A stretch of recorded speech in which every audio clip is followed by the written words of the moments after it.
I think it's something else. I really do. What do you think it But is? I'm not mad. See,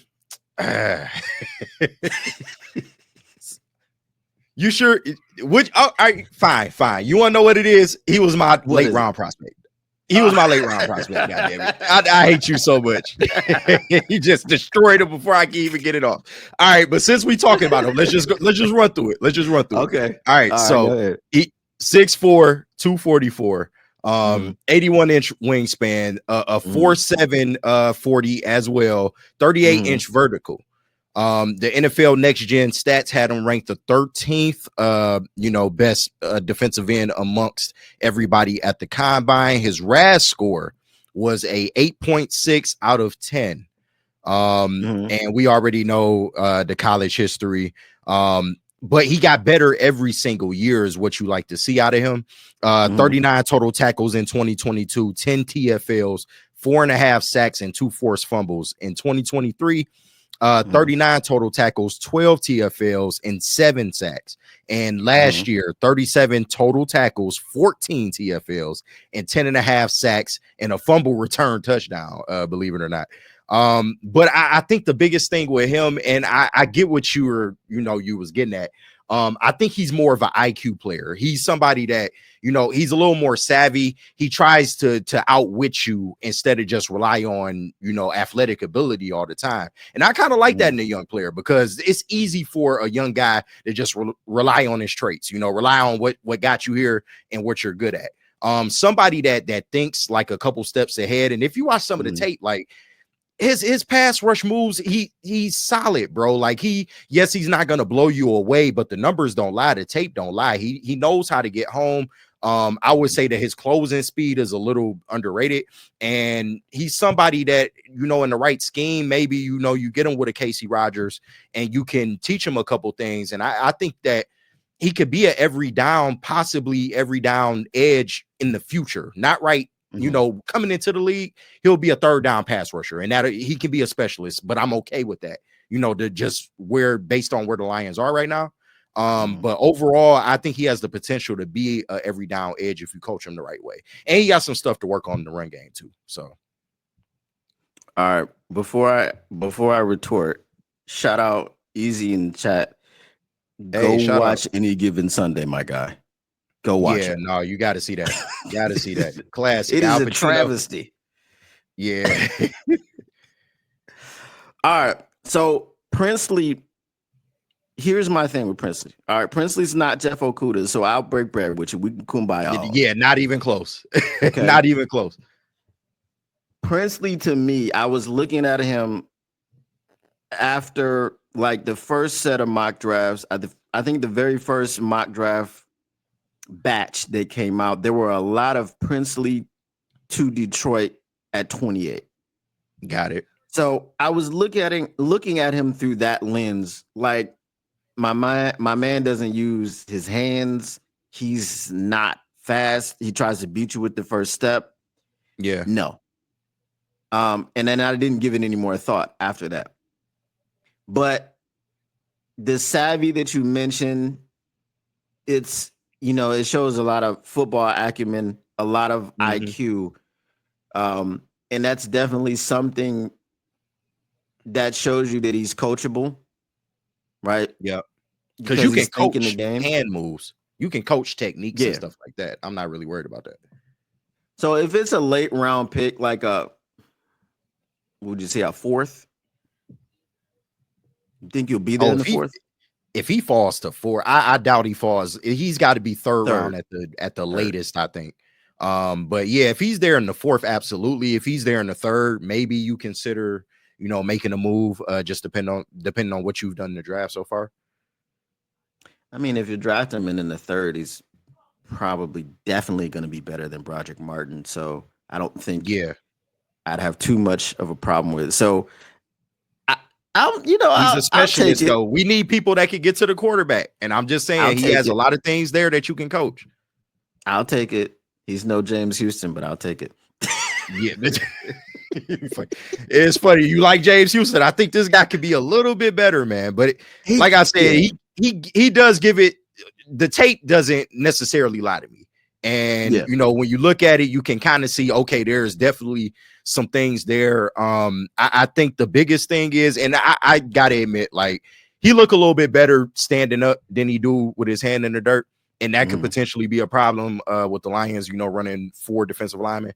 So that could absolutely be a problem. But once again, you get somebody like Casey Rogers on the case. Maybe you can help him along the way with that, because I don't think he's too far off. And I do think that, if you get him good in the run game, now you have a very versatile player that you can use on stunts, and if he's out there thinking, he's using his IQ instead of just just raw reacting, I think that could help his case at the NFL level. I do. So here's the question that I have. If you had a player that was good in the run game, but needed to learn more moves in the pass game, like Michael Williams, and let's say that they're both going to go in the same round. Let's say they're both first round talents. Okay. And then you have a player that's good at rushing the passer, but he needs to kind of refine his pass rush, but he's not great in the run. Who would you rather have to make an immediate impact? I mean, I hate to say it's kind of easy, but I am taking the pass rusher, because at this point, when you just look at what the Lions have done to this point, I hate to say this, and fans, get ready for this. Y'all might not be pleased about this. There is a potential that Marcus Davenport could be your starter again. They could really like what he brought to the table. And I know it was very limited. Don't get me wrong. It was very limited. But you talking about Dan Campbell. He's somebody that's very familiar with, his game, and has been around him for a very long time. So that trust can already be there. And they just feel like, okay, kind of unfortunate injury happened pretty early in the year. If we can go get a specialist that we can put in on third downs, because we already know he's versatile in the way that you can play him in the run, you can play him in the pass as well.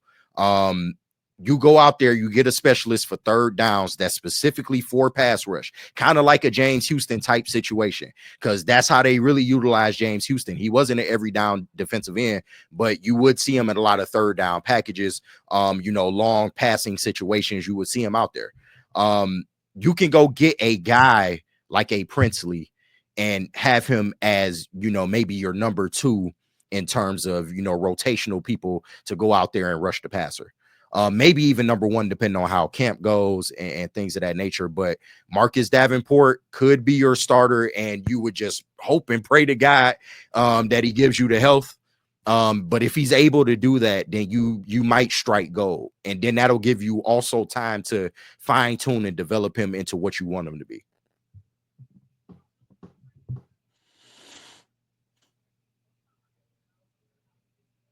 I thought I was going to be angry, but I'm not mad.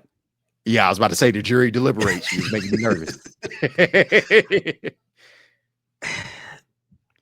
It just, I don't believe in it though. Like I told you, like last time you were on here, like I'm really in his corner. I really want him to succeed. I just don't believe in it. I don't believe in his health. And trust me, I get you. The fan part of me absolutely understands. I do. I feel like he has more chance to be another Emmanuel Mosley situation than he has to turn his career around and just start staying healthy. Yeah. But I've said before, if you have him in a rotation, that's going to keep him most likely in the game. But then here's the thing. If you have him and Princely, what happens when he needs an extended breather? That's my question. That's a good question. That's a good question. Because they haven't made a lot of moves there. So that's a damn good question. I guess we would have to see what the first round looks like, because Princely is somebody that, I don't think he'll be first round unless a team just really thinks they know what they're doing and they just really believe in him to that degree. But he is somebody that could be around in the second, maybe even third, that you can take a flyer on. And like I said, he's somebody that, he's coming in with a skill that's already like NFL ready to me. And it's a skill that the Lions are lacking desperately. Like, once again, we have enough people that can stop the run. I'm not worried about this team stopping the run. They've been top, 3 in stopping the run the last 2 years. And they did that with all kind of people in the lineup in 2023. Do I need to bring up Tyson Alu and Bruce Irvin and people like that? They was in and out of people in 2023. No, he did. He put Derek Carr in a compromising situation, man. Got us that game. Shout out Bruce Irvin. But when you just, I'm not worried about them stopping the run. And then you bring a guy like Casey Rogers in. I'm definitely not worried, especially once Aleem gets healthy. You got a lot there. I really like some of the stuff that they did, in the defensive tackle room with Roy and bringing back Levi. Another year of Mekhi Wingo. I'm not really worried, man. And you have good linebacker play. So in terms of like outside runs, I would just rely on my linebackers to go out there and make plays because they're that good at this point. You brought back Derek Barnes. That's his like specialty. We already know what Jack Campbell do, his lateral, quickness, and Anzo can do everything. He's a Swiss Army knife. So that's how I would play it. That's just me though. Okay, but here's the thing. Here's the counter to that. If we have Marcus Davenport as our starter, then why do we need a Princely? Because if we remember, Marcus Davenport is 6'6", 260. We know he's strong and violent, and he's a massive human being. Pause. Yeah. We know he plays a run very well, but we also know that his best season, in which he played 11 games, he got 9 sacks. And then you can look at what he did in week 1 when he touched up, and literally touched up because he didn't really get him on the ground. But he got to Matthew Stafford like 3-4 times. Yeah. So he was in the backfield. He was disrupting. So why would we need a Princely? Because you don't have a James Houston anymore, and he's better than a AQM or a Pat O'Connor. That would probably be my best answer. And he's young and he's on a rookie contract. Fair point. You had me at Pat O'Connor. All right.